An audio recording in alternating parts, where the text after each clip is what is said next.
I'm Kenneth, a relationship coach and a psychotherapist.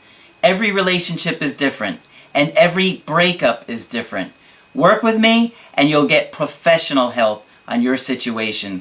Just click on the link in the description below, or go to my website, askcraig.net.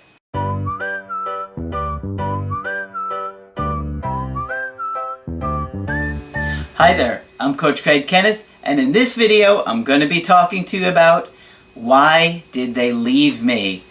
So, one of the most confusing things about a breakup is trying to figure out why your partner left you. Now, sometimes if you've done something wrong, maybe lied or cheated on your partner, it's a little bit easier to figure out. But for many of you guys out there, you're absolutely stunned, confused, depressed, and just totally lost as to why they could walk away from your relationship.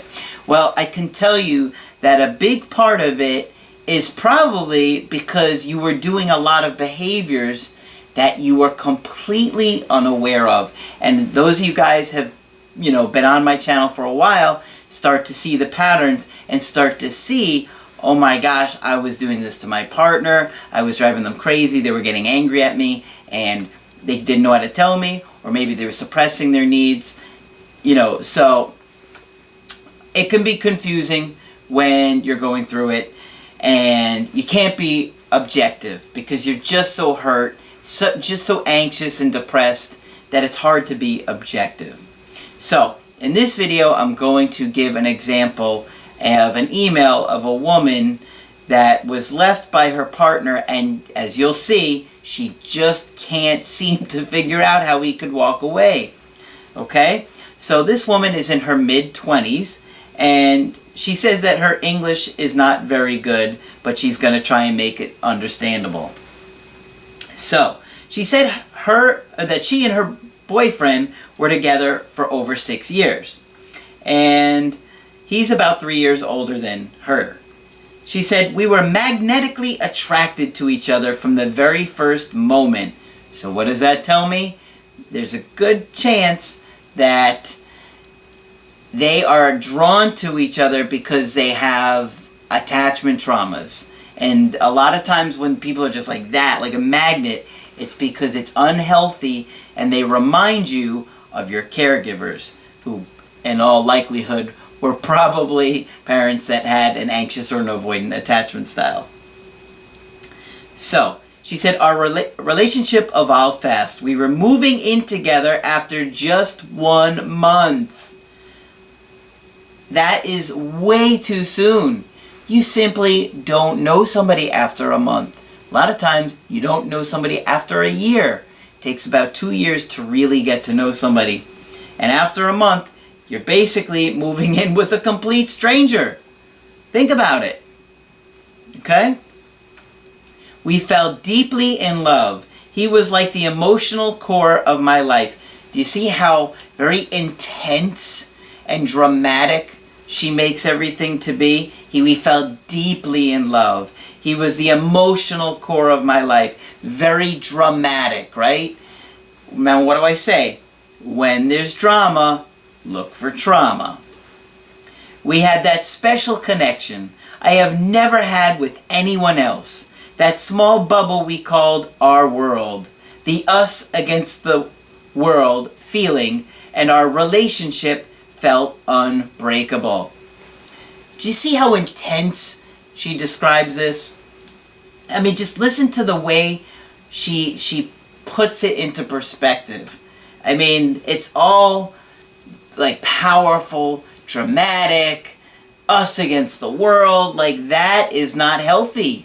Really, it's not a healthy kind of attachment to talk like that about your relationship.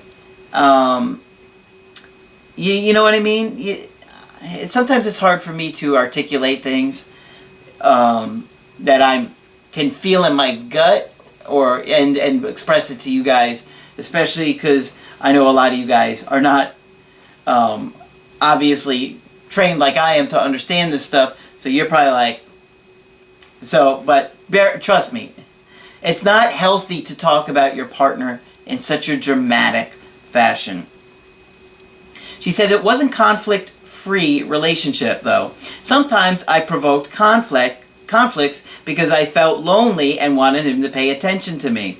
Yes. Why? Think about it. She was anxious, right? And so when she felt disconnected from him, she was losing emotional self-control. She was lashing out. I guarantee she was being bossy, controlling, manipulative, all in an effort to pull him close. But ironically, it wound up pushing him away. Okay, you're going to see. Practically, we loved each other but hated ourselves. I don't even know what that means. I was diagnosed with serious depression and social anxiety, but I thought I can cure myself. I was seeing a therapist, but not regularly. Well, if you have serious depression, and those were her exact words, I have a serious depression and social anxiety. We're looking, to me, that tells me she's got early childhood trauma. And so when we don't have our needs met in those early few years of our life, what happens is we struggle with things like anxiety and depression in our adulthood, and we struggle to be resilient. Okay? The more you've had your needs met in your early childhood, the more resilient you become as an adult. And this is why I'm always saying, guys, those first 3 years of your life are incredibly, incredibly important. And I cannot stress to you enough that if you, and when you have children, you cannot give them too much love or affection. You cannot pick them up too much. You cannot hold them too much. You desperately want to make sure that that child feels this close with you in those first 2 to 3 years of life. Because it's those moments that help them have mental health and resiliency for the rest of their life. And if you want to go argue with me about discipline and this and that, I'm not going to hear it, because I know I've been doing this for a very long time, and I worked with kids for many, many years, and I can tell you there's a very strong correlation between holding your child, giving them unconditional love, making them feel that you're always going to be there for them, and security, and healthy emotional attachment for the rest of their life. Think about it. All you have to do is make sure you're an amazing parent those first 2 to 3 years of life, and it's going to be much easier to deal with that child for the rest of their life. We came from 2 very different families and had different habits, emotional background and patterns. He is a computer whiz and practical, a problem solver. His parents were very practical people, but they didn't seem to care much about feelings. So that tells me they probably were avoidant attachment styles too. I think he had never really learned how to express his feelings, and he had a tendency to sweep things under the rug. Avoidant attachment style, they do that a lot. They don't want to deal with things. Look at the mental health in this country. Think about what you're seeing all over the place. People are literally denying reality. They say something, they're on camera saying something, then they deny that they literally even said that. That is the verge of psychosis. To deny reality is psychosis. Okay? You have to understand, a lot of people are doing a lot of reality distortion, and it's pretty scary, because denial is like literally denying what is going on around you. Okay? It took 3 years of relationship till he was able to open up emotionally for me. In my family, feelings have been extremely important. However, emotional life wasn't very consistent. My relationship with my mother was especially problematic. She always criticized me, called me names, and compared me to others. I constantly wanted to meet her expectations and be a good child. So, yes, this makes sense, because as a child, the most important thing for you is your relationship with your caregivers. You were trying to please your mom to make her happy so she wouldn't abandon you. And so now you're most likely going to be attracted to a man who doesn't give you that kind of love that you've been wanting. In other words, they're going to ignore you, they're going to criticize you, and they're going to compare you to other people because it feels familiar. Looking back, that wasn't even possible because she was impossible to satisfy, unhappy and depressed, and that wasn't a reflection of you. As a child, we internalize everything, so you would have internalized that and said, oh wow, I'm unlovable. No, that's simply not the case. Your mom clearly has mental health issues. She had extreme mood swings, often histrionic breakouts. Okay, so if we're dealing with histrionic, that is a personality disorder, and it's a pretty severe one.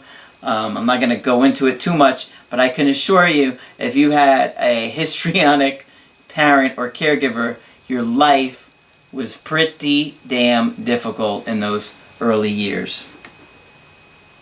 As a child, my fantasy, creating my own alternate reality to escape real life. See what I'm talking about? Reality distortions. She's talking about it right there. She had to create an alternate reality to escape real life. That's exactly what I'm talking about, right? But, which is incredibly insightful.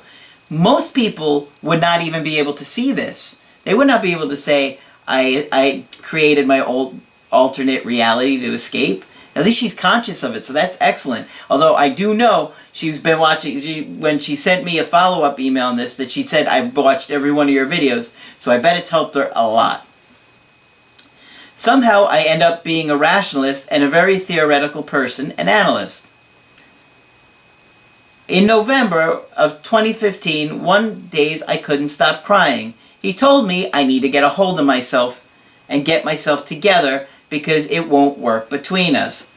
Yes, and because he's got an avoidant attachment style, he's going to have a very low tolerance for trying to be understanding and empathetic. He simply has never experienced that in his own life, so he doesn't know how to do it for other people. Okay?